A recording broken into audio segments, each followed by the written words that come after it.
ভারতীয় আইনে পুরুষ এবং মহিলা নির্বিশেষে প্রত্যেক ব্যক্তির বয়স যখন 60 বছর বা তার বেশি হয় তখন তাকে সিনিয়র সিটিজেন বলে বিবেচনা করা হয়।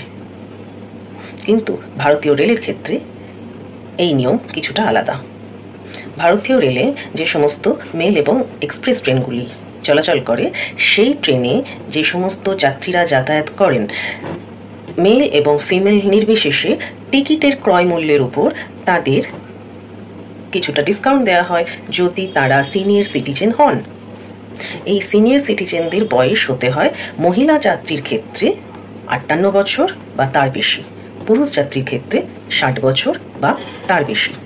মহিলা যাত্রী সিনিয়র সিটিজেন হলে তিনি ডিসকাউন্ট পাবেন টিকিটের ক্রয় মূল্যের 50% বা অর্ধেক, এবং পুরুষ যাত্রীর ক্ষেত্রে ডিসকাউন্ট হবে টিকিটের ক্রয় মূল্যের 40%।